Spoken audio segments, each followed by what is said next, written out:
My mother is obsessed with me having kids, so much so, she's willing to ruin my life to make sure I give her grandchildren. My mother is the most baby-obsessed psycho I've ever met. Starting when I was 8 years old, she made me and my sister Daniela wear these pregnancy simulation suits for hours every single day. 20 pounds of sand strapped to our stomachs while we practiced breathing exercises and watched birthing. If we complained about back pain, she'd add more weight and tell us real mothers don't whine. She even made us practice breastfeeding with these creepy little dolls that would cry if you didn't hold them right. While I spent every session plotting my escape, Daniela embraced it as if it was her one true purpose. She'd waddle around the house with perfect posture, rubbing her fake belly and talking to it out loud. By the time she turned 16, she was begging Mom to let her be a practice surrogate for her infertile work friends. And when she turned 18, Mom threw her a massive party. Not for graduating high school, but for signing her first surrogacy contract. Everyone was calling her a blessing and an angel. Well, I sat in the corner feeling like I was at a livestock auction. Within 3 years, Daniela had carried 3 babies for 3 different couples. Each time she came home from the hospital, Mom would parade her around town like she'd won a Nobel Prize.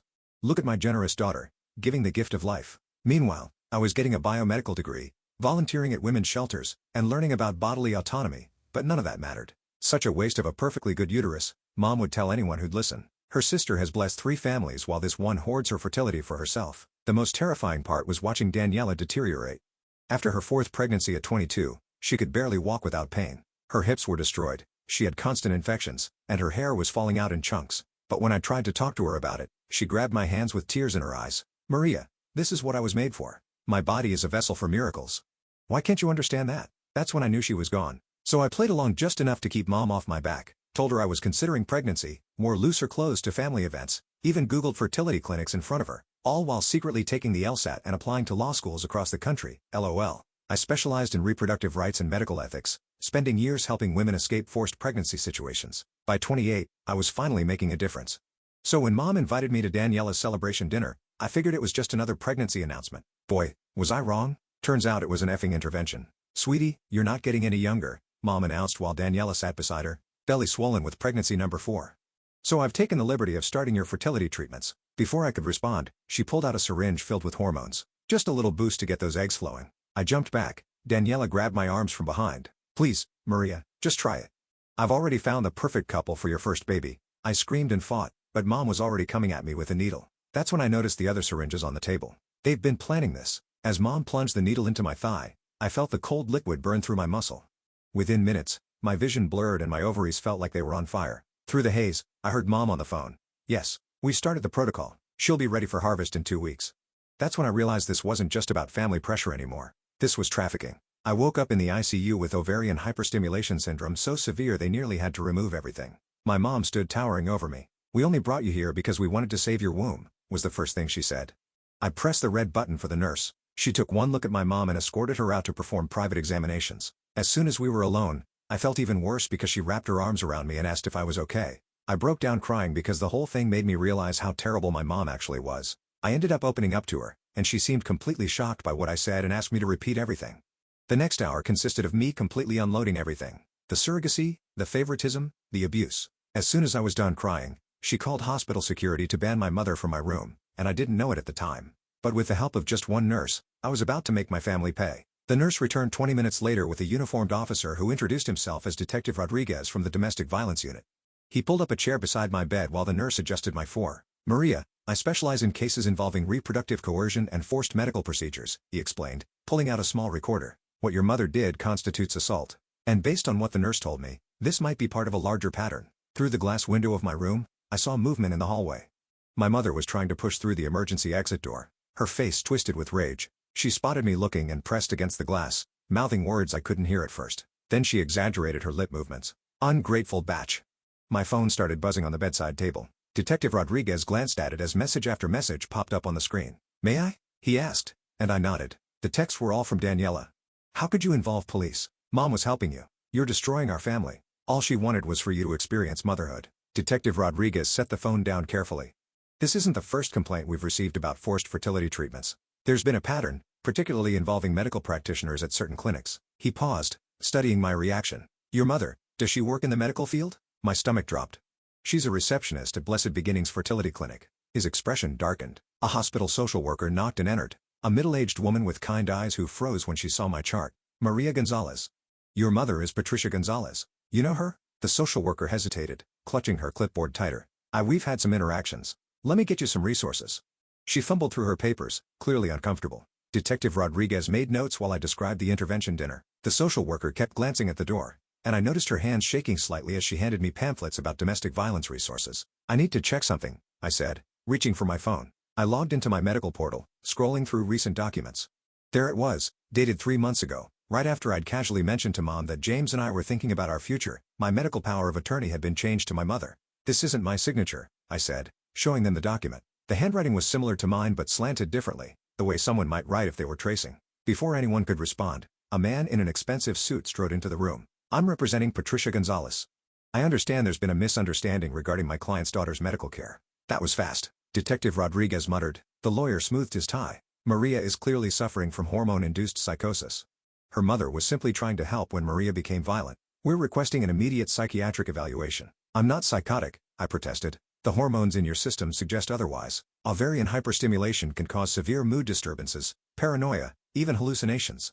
The hallway suddenly filled with noise. Daniela appeared with 5 small children clinging to her maternity dress. Aunt Maria needs help, she announced loudly to anyone who would listen. She's been struggling with jealousy issues for years. Hospital security arrived, trying to maintain order as the children started crying. Daniela bounced the youngest on her hip while rubbing her pregnant belly with her free hand. I grabbed my phone to call my law firm. Meeting back up. The receptionist answered on the second ring. Oh, Maria, your mother called earlier. She explained about your situation. Don't worry, we're handling your caseload while you recover. What? No? I'm fine. I need to speak to the partners. Think it's best if you focus on getting better. Your mother said the breakdown was quite severe. I hung up, my hands trembling. Through the window, I watched my mother pull something from her purse, showing it to her lawyer. Keys? My apartment keys? My car keys. She started reciting something, and though I couldn't hear her, I recognized the pattern. She was listing my work schedule. Monday, she has court at 9. Tuesday's client meetings until 6. Wednesday, she volunteers at the women's shelter. The lawyer nodded along, taking notes. James burst through the door, still in his work clothes. Maria, I got your text. What's but Daniela intercepted him in the hallway, placing a manicured hand on his arm. I couldn't hear what she was saying, but I saw her gesture toward me, then touch her temple in the universal sign for crazy. She pulled out her phone, showing him something on the screen. The nurse who'd been helping me earlier returned with a plastic bag. These are the belongings you came in with, she said, but her expression was troubled. She pulled out several glossy brochures from Blessed Beginnings Fertility Clinic. Those aren't mine, I said immediately. She unfolded one of the brochures. Inside was a consent form for egg retrieval, dated last week. The signature matched the one on my power of attorney document. The hospital administrator appeared in the doorway, a thin woman with a practiced smile. Given the circumstances and the family's concerns, we think it might be best to transfer Maria to our psychiatric ward for a full evaluation just as a precaution. Through the glass, my mother smiled. Detective Rodriguez stood up. She's not going anywhere without a court order. Of course, the administrator said smoothly. We're simply considering all options for Maria's well-being. My phone buzzed again. This time it was my law school mentor, Professor Chen. Just got off the phone with your mother. She's very concerned about your pregnancy delusions. Said you've been fixating on having a baby but your body won't cooperate. Is everything okay? I wanted to scream. Every avenue of my life was being systematically poisoned. I looked at Detective Rodriguez, then at the social worker who still wouldn't meet my eyes, then at James in the hallway with Daniela still whispering in his ear. The evaluation, I said suddenly. I'll do it. I'll prove I'm competent. The lawyer smiled. Excellent, Doctor. Margaret Whitfield will perform the evaluation. She's the best in the state. The name sounded familiar. Then it hit me.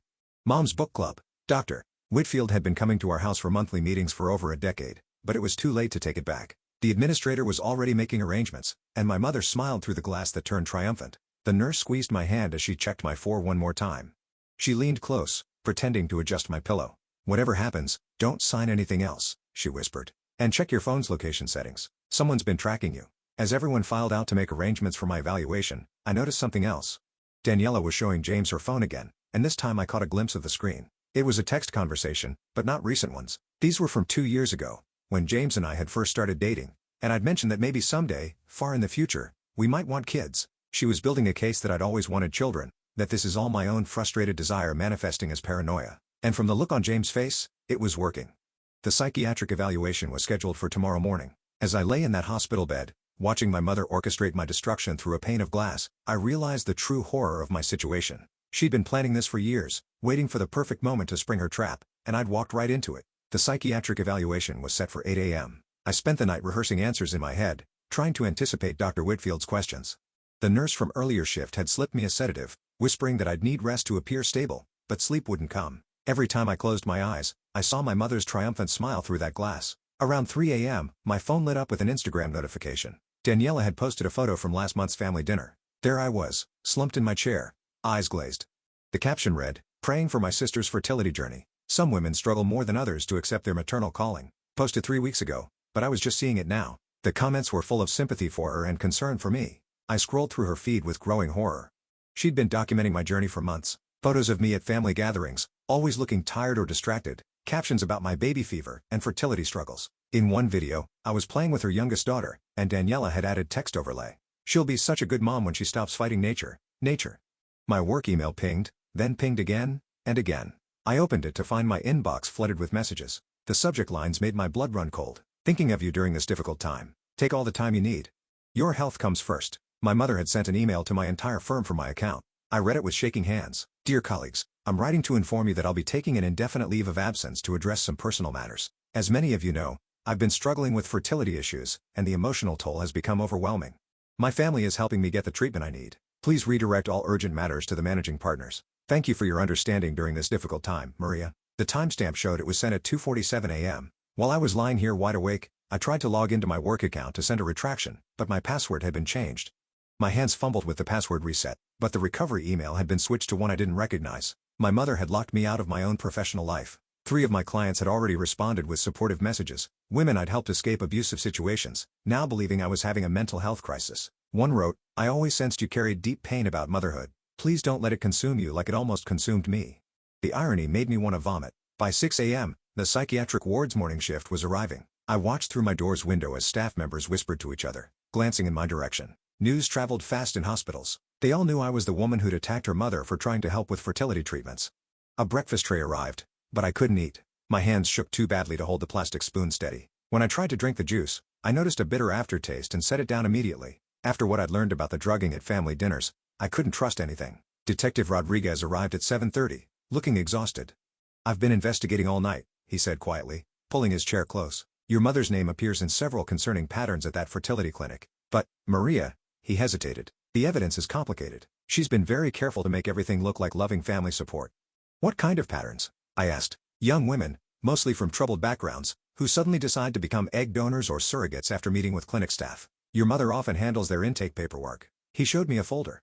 "But here's the problem. They all sign consent forms. They all pass psychological evaluations. On paper, everything looks legitimate, because the system is designed to protect the clinic, not the women," I said. He nodded grimly. "I need more evidence to build a case, but right now, I'm more concerned about getting you through this evaluation safely." Dr. Whitfield arrived precisely at 8 a.m., carrying a leather briefcase and wearing a sympathetic smile that didn't reach her eyes. She was exactly as I remembered from Mom's book club meetings. Silver-haired, professionally dressed, with reading glasses on a pearl chain. "Maria dear," she said warmly, "your mother has told me so much about your struggles." Detective Rodriguez started to object, but she held up a manicured hand. "I'm afraid this evaluation must be conducted privately." "Standard protocol." "I'm staying," he said firmly. "Then I'll have to note in my report that the patient required police supervision, which suggests violent tendencies." Her smile never wavered. "Your choice, detective."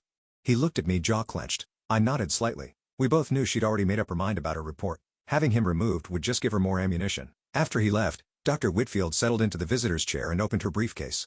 Inside, I glimpsed what looked like completed forms, the evaluation results, already written. "Now then," she began, pulling out a tablet. "Let's talk about your relationship with motherhood." For the next hour, every question was a trap. When I explained I'd chosen career over children, she typed notes about defensive rejection of femininity. When I mentioned helping women escape reproductive coercion, she murmured about projection of internal conflicts. When I tried to tell her about the forced injection, she asked if I often felt persecuted by maternal figures. "Your mother mentioned you've been playing with dolls recently," she said, studying me over her glasses. "What? No, I haven't. She found them in your apartment. Baby dolls, hidden in your closet." She showed me a photo on her tablet. 3 dolls I'd never seen before, tucked behind my winter coats. It's quite common for women experiencing fertility grief to regress to childhood coping mechanisms. I stared at the photo, my mind racing. The dolls were positioned carefully as if someone had staged them. One was holding a tiny bottle. Another had a miniature diaper bag. The third was wrapped in a blanket that looked handmade. "Those aren't mine," I said. "Denial is also common, Dr. Whitfield replied, typing rapidly. "Maria, there's no shame in wanting children, but when that desire becomes so overwhelming that you lash out at family members trying to help." She injected me with fertility hormones against my will. "She tried to give you a vitamin supplement according to witnesses. You became violent and had to be restrained." She tilted her head sympathetically. The mind can play tricks when we're under stress. Sometimes we misinterpret loving gestures as attacks. My phone buzzed. A notification from my bank. A large withdrawal from my savings account. When I tried to check it, Dr. Whitfield reached over and gently took the phone. "Let's focus on our conversation," she said, placing it in her briefcase. "Tell me about your jealousy toward Daniela." "I'm not jealous of my sister. 7 successful pregnancies, a loving family, the admiration of your community." She leaned forward.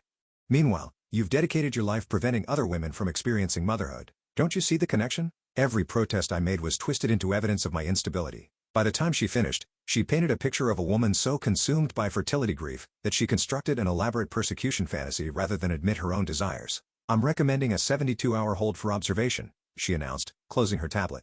"With continued therapy, I believe we can help you work through these delusions." "You can't do this," I said. "I know my rights." "Of course you do, dear. You've spent years studying law to compensate for what you perceive as your feminine failures."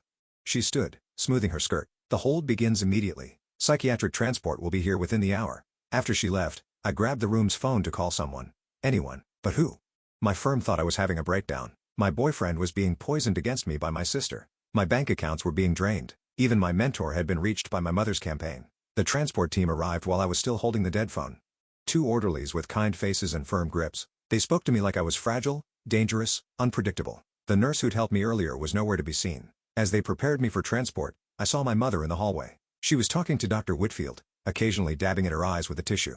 The concerned mother, bravely handling her daughter's mental health crisis. Other staff members patted her shoulders sympathetically. The psychiatric ward was in a separate building, connected by an underground tunnel. The fluorescent lights hurt my eyes as they wheeled me through. The orderly pushing my wheelchair hummed tunelessly. The sound echoed off the concrete walls, mixing with the squeak of wheels and the distant clang of doors. My new room was small and sterile. White walls, a narrow bed with restraint straps visible, a small window with reinforced glass. They gave me paper scrubs to wear and took my belongings for safety reasons. The nurse doing intake was young, efficient, and clearly uncomfortable. "Any history of mental illness?" she asked. "Number sewers light attempts? Number of violent episodes?" "No wait, they're saying I attacked my mother, but I'll put down one recent episode." She typed quickly. "Dr. Whitfield's orders say you're to have no visitors except family for the first 24 hours. No phone calls. It's for your own stability." "That's illegal. I have the right to contact my lawyer." She bit her lip. "I'll have to check with the attending physician about that." But the attending physician was conveniently unavailable, as were the patient advocates, the ward administrator. Everyone who might help was somehow unreachable. I was trapped in a bureaucratic maze designed to look like treatment. My mother arrived that afternoon with a suitcase. "I brought you some comfortable clothes," she announced, setting it on the bed, "and some photos of Daniela's babies. I thought they might help you remember what we're working toward." She unpacked methodically. Maternity clothes, all in my size. Prenatal vitamins. A journal titled My Fertility Journey, with the first several pages already filled out in handwriting that looked almost like mine. Photos of babies I'd never met, labeled with names like your nephew and your godson. "The retrieval is scheduled for next week," she said conversationally, hanging up a dress clearly designed for a pregnant woman. "Dr. Martinez at the clinic is very optimistic about your egg quality. 28 is still young enough for excellent results. I'm not consenting to egg retrieval." "Of course not, dear. Not in your current state." She smoothed the dress on its hanger. "That's why I petitioned for temporary medical conservatorship just until you're thinking clearly again." She pulled out a folder thick with documents, legal forms, medical papers, psychiatric evaluations, my signature on half of them, forged but convincing. A paper trail stretching back months, documenting my supposed descent into fertility obsession. "Your work friends have been so supportive," she continued. "Several have written letters for the conservatorship hearing. They've noticed your preoccupation with pregnancy for some time, apparently. Although, several have written letters for the conservatorship hearing. They've noticed your preoccupation with pregnancy for some time, apparently. All those pro bono cases for pregnant women, they thought you were working through something personal." I watched her redecorate my psychiatric room into a nursery in waiting. She'd brought a small ultrasound photo in a frame labeled Baby Gonzalez with next month's date, a mobile with tiny elephants. A book about pregnancy nutrition. Each item carefully chosen to support her narrative. "Daniela sends her love," Mom said, pulling out her phone. "She's been so worried about you." She showed me a video. Daniela in a hospital bed surrounded by flowers cradling her newest baby. "Hi, Maria," my sister said to the camera, her voice weak but warm. "I just wanted you to know that I love you. And when you're ready, there's a wonderful couple waiting to give your babies all the love in the world, just like mine are getting. Don't fight this. Okay? Let Mom help you. She only wants what's best." The baby in her arms started crying. Daniela winced as she adjusted her position, and I saw the flash of pain across her face. The camera shook slightly. Whoever was filming had noticed too. Then the video cut off. "She's so brave," Mom said, tucking the phone away. 5 pregnancies now, and she never complains, unlike some people. A commotion in the hallway interrupted her. Raised voices, then the sound of security being called. Through the small window in my door, I saw the nurse who'd helped me in the ICU being escorted out by security. She was carrying a box of personal items, her face flushed with anger. My mother followed my gaze and smiled. Oh, yes. She was let go this morning. HIPAA violations, I heard. Sharing patient information without authorization. Such a shame. She seemed like a nice girl. The message was clear. Anyone who helped me would pay the price. After Mom left, I tried to sleep but couldn't. The bed was too firm. The room too bright. The sounds of the ward too unsettling. Someone down the hall was crying. Another patient kept asking for their mother. The night nurse did checks every hour, shining a flashlight through the window. Around midnight, a different nurse slipped into my room. She was older with graying hair and tired eyes. I don't have long, she whispered, but I knew your nurse friend. She asked me to give you this. She pressed a small piece of paper into my hand, a phone number. Nothing more. Call it when you can, she said. Not from here. They monitor the ward phones. But when you get out, she glanced nervously at the door. There are more of us than you think, women who've seen what happens at that clinic. We've been too scared to speak up. She left as quickly as she'd come. I memorized the number and then tore the paper into tiny pieces, flushing them down the toilet. Evidence of conspiracy, my mother would call it. Proof of paranoid delusions, Dr. Whitfield would say. The next morning brought group therapy, 6 women in a circle, sharing their struggles. The therapist, a young man with an earnest face, encouraged us to explore our relationships with femininity. When my turn came, I stayed silent. Anything I said would be documented, twisted, used against me. Maria is working through some fertility grief, the therapist explained to the group. Sometimes that manifests as rejection of traditional female roles. One of the other women, barely out of her teens, looked at me with sympathy. I get it, she said. I used to think I didn't want kids either, but therapy helped me realize I was just scared of not being good enough. I wanted to scream that not wanting children was a valid choice, that femininity wasn't defined by reproduction, that I was here because I'd helped too many women escape exactly this kind of pressure, but I just nodded and let them draw their own conclusions. Lunch was in a common room with barred windows. I picked up the food, still paranoid about substances. My table mate, an older woman with hollow eyes, leaned over conspiratorially. First time? She asked. I nodded. Word of advice. Agree with everything they say. Fastest way out is through compliance. She stirred her pudding absently. I've been here 6 times. Keep fighting my daughter about custody of my grandkids, but this time, I'm gonna play along. Tell them I understand boundaries. Accept my role. Her laugh was bitter. Whatever gets me out, right? That afternoon, I had individual therapy with Dr. Whitfield. She'd set up a permanent office on the ward to better serve my patients. The walls were covered with inspirational posters about motherhood and healing. Your mother tells me you were asking about the retrieval procedure, she began. I wasn't. It's natural to be curious. Many women find that understanding the medical process helps alleviate their fears. She pulled out a brochure from Blessed Beginnings. The clinic has an excellent success rate, and the couple your mother has selected is just lovely. He's a doctor. She's a teacher. They've been trying for 5 years. I'm not donating my eggs. Of course not. You're donating the possibility of life. There's a difference. She made a note on her pad. Maria, I want you to try something. Close your eyes and imagine holding your biological child. Even if another woman carries them, they'll still be yours in the way that matters. I kept my eyes open, staring at her diplomas on the wall. All from respectable institutions, all legitimate. This wasn't some back alley operation. It was a fully licensed psychiatrist in an accredited hospital doing exactly what the system allowed her to do. Resistance is normal, she continued. But I think deep down, you know your mother is right. You've spent so many years fighting your nature that you've convinced yourself the fight is the purpose. But what if you just let go? James came during visiting hours, but I was told family only. Daniela arrived instead, moving slowly, one hand supporting her belly. She'd brought her 5 children who fidgeted uncomfortably in the sterile visiting room. Aunt Maria is sick, she told them, but she's getting better. The oldest, a girl about 6, studied me solemnly. Grandma says you're going to have babies soon too. That's right, sweetheart, Daniela said before I could respond. Aunt Maria just needs some help remembering how much she wants them. She'd brought photos from our childhood, the 2 of us with those horrible pregnancy suits, but she'd edited them somehow. In these versions, I was smiling, playing along, happy. Remember how you used to name your pretend babies? She asked. You had a whole list. Emma, Sophia, little James Jr. If it was a boy, that was you, I said quietly. Those were your names. No, Maria. She pulled out a notebook, weathered and familiar. My childhood diary. She opened it to pages I didn't remember writing. List of baby names and handwriting that looked like mine but wasn't. See?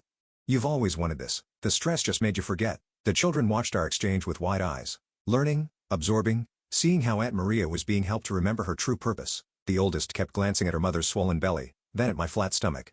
Confusion clear on her face. After they left, I found myself in the bathroom, staring at my reflection. The fluorescent lights made me look pale, hollow, like the other women on the ward. I wondered how many of them were here for similar reasons. How many had fought too hard against expectations and ended up labeled as crazy? That evening, there was an incident.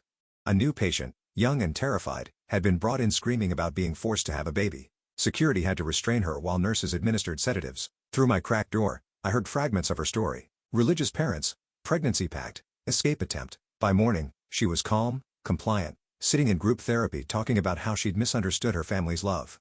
Sometimes we perceive care as control, the therapist said, nodding approvingly. But with medication and therapy, we can learn to accept support. I watched her carefully. The slight tremor in her hands, the delayed responses, the way she agreed with everything, even contradictory statements. They'd medicated her into submission, and everyone pretended it was healing. My own medication arrived with breakfast just to help with the anxiety, the nurse explained. I recognized the pills, mild sedatives, nothing too serious, but I knew they were just the beginning. Refuse too long, and they'd find reasons for stronger interventions. I palmed the pills, pretended to swallow. Later, I'd flush them like the phone number, but I couldn't keep this up forever. Eventually, they'd do checks, inject medications, find ways to ensure compliance. The conservatorship hearing was in 3 days. Dr. Whitfield assured me it was just a formality and that I didn't need to attend. Your mother will handle everything. You just focus on getting better. But I knew what that hearing meant. Once she had conservatorship, she could consent to anything on my behalf. Egg retrieval, hormone treatments, even forced pregnancy if found a suitable way to frame it as therapeutic. That night, I lay awake planning. Not escape, that would only prove my instability, but compliance. Strategic, calculated compliance that might get me released before the hearing. I'd have to become what they wanted to see. A woman who'd accepted her true desires, who understood her mother's love, who was ready to embrace motherhood. The performance would have to be perfect. Perfect. One slip, one moment of resistance, and I'd be here indefinitely. But if I could convince them I'd had a breakthrough, shown proper gratitude for their help, maybe, just maybe, I could get out in time to fight the conservatorship. I thought about all the women I'd helped over the years. How many had been in similar positions, trapped by family expectations, medical systems, legal frameworks that prioritize reproduction over autonomy. I'd fought for them in courtrooms and shelters. Now I had to fight for myself with the only weapons left: manipulation and lies. The irony wasn't lost on me. To prove I was sane, I had to act crazy. To maintain my autonomy, I had to surrender it. To escape my mother's control, I had to embrace everything she wanted me to be. Tomorrow, I'd start my performance, crying therapy about my empty womb.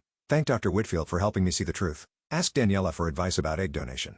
Let my mother dress me in those maternity clothes and tell her how right they felt. Every word would burn. Every gesture would betray everything I believed. But it was the only way out that didn't involve a needle in my arm and stirrups in an operating room. The night nurse did her check.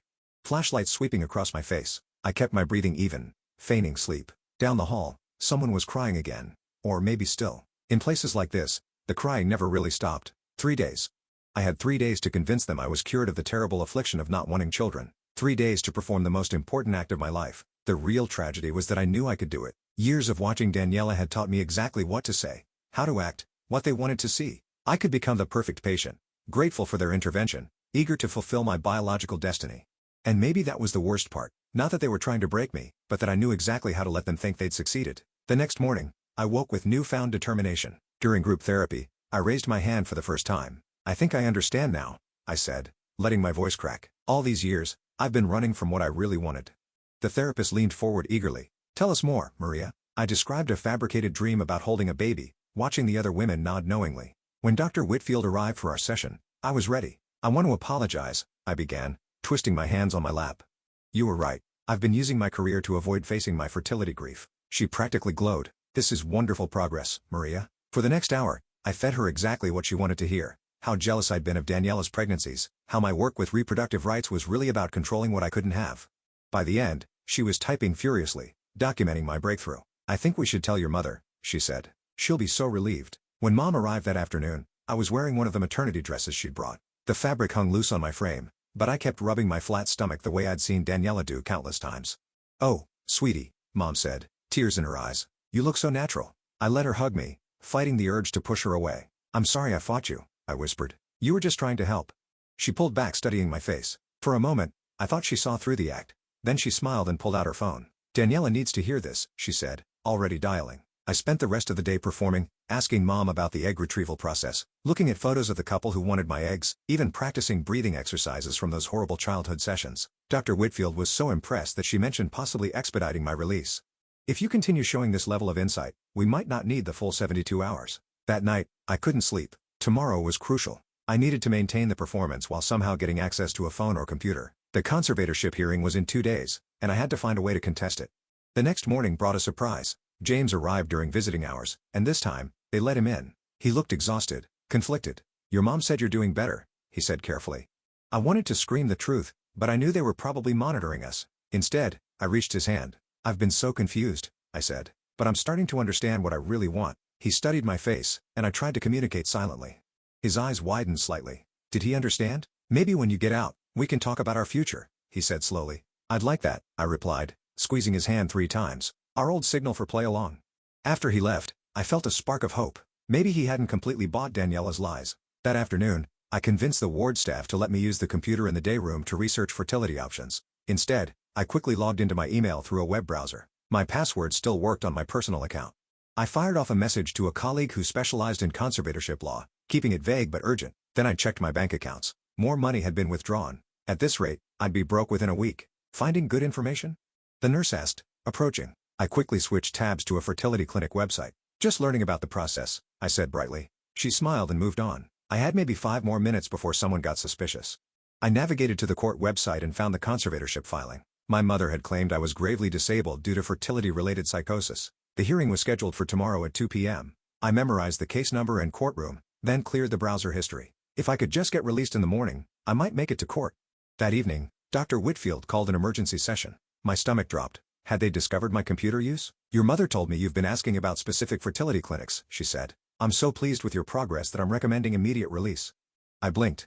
"Really? You'll need to continue outpatient therapy, of course, but I think you're ready to take the next steps in your journey." She smiled. "Your mother has already made an appointment at Blessed Beginnings for tomorrow afternoon." "Tomorrow afternoon, the same time as the conservatorship hearing." "That's wonderful," I managed to say. I was released the next morning at 9 a.m. Mom was waiting with a bouquet of flowers and a gift bag. "I bought you some prenatal vitamins," she said, handing me the bag, "just to prepare your body." I smiled and accepted them, already planning my next move. "Mom, I need to stop by my apartment first. Change clothes, feel normal again." Her smile faltered. "Oh, but we have appointments." "Please," I said, channeling Daniela's manipulation tactics. "I want to look my best when we go to the clinic. This is such an important day." That worked. She drove me to my apartment, though she insisted on coming inside. While she waited in the living room, I locked myself in the bathroom and called the colleague I'd emailed. "Maria, I got your message. The hearing is at 2 p.m., right? I'll be there." "I can't make it," I whispered. "My mother will have me at the fertility clinic. Can you file an emergency motion? Without you present, it's harder, but I have evidence." I interrupted. "Check my work email. Password is I gave her my credentials. There's a folder labeled personal. Everything's there." I hung up as Mom knocked on the door. "Everything okay, sweetie?" "Just nervous." I called back. I emerged to find her rearranging my bookshelf, removing my law texts and replacing them with pregnancy guides she'd brought. "Much better," she said. "Now let's get you changed." She'd brought an outfit, a flowing dress that suggested fertility and femininity. I put it on playing the part. We arrived at Blessed Beginnings at 1:30. The waiting room was full of hopeful couples and young women who looked vaguely disconnected. I recognized the look from my years of advocacy work. "Patricia," a nurse greeted my mother warmly, "and this must be Maria. We've heard so much about you." They whisked me back for preliminary testing while Mom filled out paperwork. The nurse chatted about success rates and happy families while drawing my blood. "Your mother says you're eager to help a special couple," she said. "Very eager." I lied. At 2:15, I asked to use the bathroom. Instead, I slipped out a side door and called a rideshare. The courthouse was only 10 minutes away. I burst into the courtroom at 2:25. The judge was already speaking. My mother at the petitioner's table with her lawyer. My colleague stood at the respondent's table looking relieved to see me. "Your Honor," she said quickly, "my client has arrived." Mom's face went white then red. "She's supposed to be at the clinic."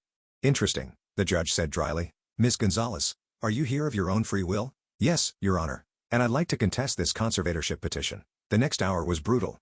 Mom's lawyer presented Dr. Whitfield's evaluation, the psychiatric hold, my confession of wanting children. But my colleague countered with the evidence I'd gathered, the forged signatures, the timeline of Mom's planning, the pattern of coercion at the clinic. "Your Honor," I said when given the chance to speak, "I don't have fertility grief. I have a mother who's built her entire identity around her daughter's reproductive capacity. She drugged me, forged documents, and orchestrated an elaborate campaign to destroy my credibility when I refused to participate in her breeding agenda." Mom started crying. "I just wanted grandchildren. Is that so wrong?" "You have 5 grandchildren," I pointed out, "through Daniela, who can barely walk anymore because of what you've done to her body." "She chose that life, did she? Or did you condition her from age 8 to believe she had no other value?" The judge called for order. After reviewing the evidence, including the hair follicle test results my colleague had subpoenaed, he made his decision. "The petition for conservatorship is denied," he said firmly.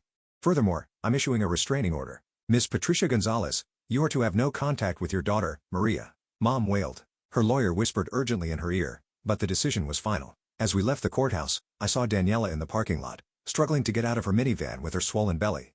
She'd brought all 5 children. How could you? She called out. Mom loves us. She loves what our bodies can do for her, I replied. There's a difference. The oldest child, the 6-year-old girl, tugged on Daniela's dress. Mommy, why is Grandma crying? Daniela didn't answer. She couldn't. Because how do you explain to a child that they're being groomed for the same fate? I walked away, my colleague beside me. What now? She asked. Now I file a complaint with the medical board about Blessed Beginnings, I said. And I start documenting everything for the civil suit. What about your sister? I looked back at Daniela, still standing by her van. Children clustered around her like shields. I can't save someone who doesn't want to be saved, but maybe I can protect her daughters. That evening, James came to my apartment. We sat on my couch, the same one where Mom had probably planted those dolls, and talked for hours. I almost believed them, he admitted. The texts, the photos, the stories, it all seemed so real. That's how good manipulators work, I said. They take a grain of truth and build a mountain of lies. He stayed the night, not romantically, neither of us were ready for that, but having someone there who believed me, who saw through the gaslighting, made me feel human again. The next few weeks were a blur of legal filings, therapy, real therapy, not Dr. Whitfield's manipulation, and slowly reclaiming my life. My firm welcomed me back after I explained the situation. Several of my clients reached out, apologizing for doubting me. The investigation into Blessed Beginnings revealed what I'd suspected, a pattern of targeting vulnerable women, often referred by concerned family members like my mother. The clinic was shut down pending review. Mom tried to contact me through flying monkeys, mutual acquaintances, distant relatives, even my childhood priest. Each time, I documented it for the restraining order file. Daniela gave birth to her 6th child 6 weeks later. I heard through the grapevine that there were complications, bad ones. She survived, but barely. The doctors told her no more pregnancies. I wanted to feel vindicated, but I just felt sad. She was my sister, despite everything.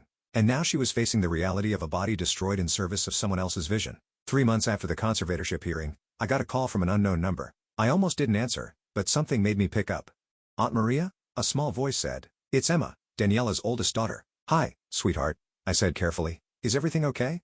Mommy's sick again, and Grandma keeps talking about when I'm older and can have babies. Her voice dropped to a whisper. I don't want to be like Mommy. My heart broke and soared simultaneously. You don't have to be, Emma.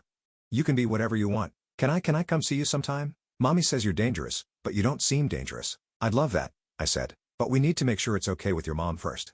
It wasn't okay, of course, but Emma kept calling secretly from a friend's phone or the school office. I became her safe harbor, the aunt who told her she had value beyond her uterus. 6 months later, at a family funeral, not Mom's side, thankfully, I saw Daniela. She was in a wheelchair, her body finally refusing to cooperate with her martyrdom.